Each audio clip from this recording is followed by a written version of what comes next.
Okay,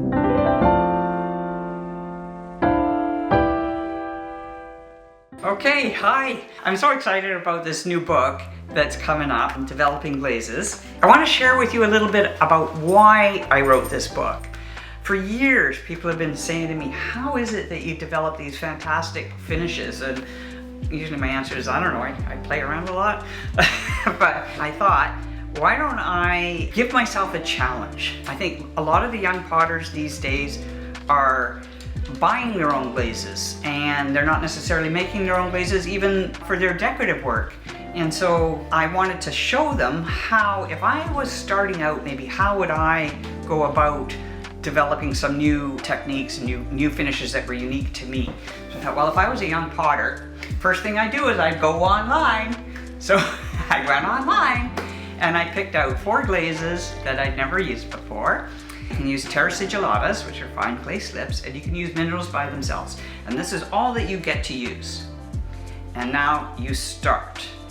So that's how I started. I didn't want to be reinventing any of my other techniques. I wanted to show you just how, if you start to think outside the box and you start to approach your glazing with more playfulness in mind, you can actually do some really neat stuff with very limited ingredients. I photographed all the steps too. So I'm talking about my decorative work. The finishes are layered up through multiple firings. So each piece I would photograph the process. So one of the first pieces I did was this, really early on, and there is nothing other than terra sigillata on this and one mineral that most people have in their house. Now, because the book hasn't come out, I'm a little loath to say what it is, and I want to keep you folks guessing, but it's dirt cheap and easy to work with. And it ended up influencing a lot of what I did in this book. So this only had, I think, 2 or 3 firings. This is one of the pieces I developed for the book too. This one had quite a few firings. But once again, really limited as far as what the ingredients were, and really simple. The only part that is an actual glaze per se is in the middle of the flower there. On the outside, it's terra sigillata and 2 different minerals that you have in your studio. That's it. Super easy, super cheap. I was playing around here. This is one of the glazes I was using, and then just playing with putting sigillata on top. And this is just an orange terra sig there. One of the favorite finishes I developed for the book, and that I predict is going to be used the most, is this.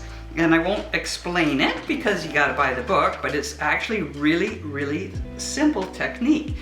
There it is there. Here it is there. And it can be really different depending on how you apply it and such, but as with everything, lots of variation. Oh, I just did this one. This one turned out really cool. That, eh? Kind of trick. So those are just a couple of the pots. And those were sort of my first ones. And then I started going down a whole nother rabbit trail and developed a whole different line of experimentation. And that is what is used on this bowl, which is on the cover of the book. There's a chapter in my book called Sprinkle Sprinkle that is what this was all about. This is featured in that chapter. It was fired quite a number of times, layering things up. Once again, super easy, simple ingredients. And then on the outside here, I ended up spraying my black craw glazes in my first book to give a nice contrast there. And all these are somewhat duplicatable because after I did this, I followed pretty much the same things and did that one up there. Other things I developed. This is pretty similar technique to that.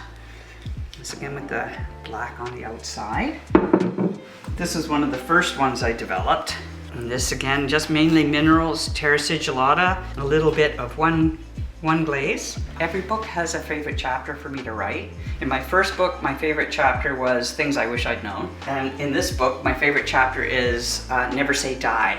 And that is about the pots that you take out of the kiln that look like so ugly. You just want to throw them away. You don't even want to admit that you made it. This was one of those pots. It just looked like death warmed over. and I just kept working it and layering it up. And some people might say, well, it still looks kind of, but to me, I love it. To me, it's like a swamp and very, very unique. And once again, a really great example of how you can take something that looks really terrible and you just keep working and eventually you end up with something really gorgeous. So this is featured in the Never Say Die chapter. Let's go into the photography room, show you a couple of pieces in there. Oh, just a couple. The madness, it never ends. So there's a chapter in the book about low fire reduction and stagger firing, and what I was trying to figure out is how you could get similar results to raku firing without raku firing. And this is the rabbit trail that took me down and ended up developing pieces like this, which is really, really beautifully subtle. And here it was sitting in a sagar, so the outside of it looks like it was sitting in the sagar, but there was nothing inside this, just whatever I applied on it, and then it was sealed up and fired. To me, there's just a sublime, gentle beauty to this piece. This piece here, you for sure think was raku fired, right? It wasn't. That's low fire reduction in my Blau kiln, as is this. This is pretty much the same techniques on it as this bowl almost. This is oxidation. This is low fire reduction, so that'd be 04 in the Blau gas kiln. This is a nice one, eh? Once again, just a couple of minerals and terra sigillata. That's all that's been used on that. This one was fired in reduction with not a very heavy reduction, so you have more of that sort of coppery brown tone. This is one of my first ones from the experiments, my egg bowl. Isn't that gorgeous? And so this is just terra sigillata and 2 minerals. That's all that's used there. And it's fired in oxidation. This was in Never Say Die. It really got tortured. So many different things happened to this piece. But at the end, oh my gosh, it's amazing. I love it. I love it, I love it, I love it. This was another, here I am just, you know, more experiments. Just one experiment after another. This is in a chapter called Faux Raku, because it's not raku fired, but I was once again experimenting on how could you get those sort of looks without actually raku firing. This one, once again, pretty subtle, kind of beautiful. Something that maybe I'm still working on. I'm not sure. Are you finished? Sometimes I come back to pots and pick them up and go, well, I could do a little bit more here. I've done that with pieces that are really old. I remember when my painter friends used to tell me they did that. And I'm like, why don't you go back to a piece 10 years later? And now that's what I do. Reduction and oxidation. Same 3 ingredients rather, on both of these pots.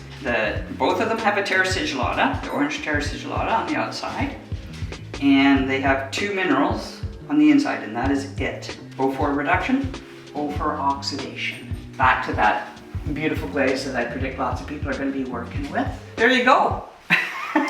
Are you jonesing to get the new book?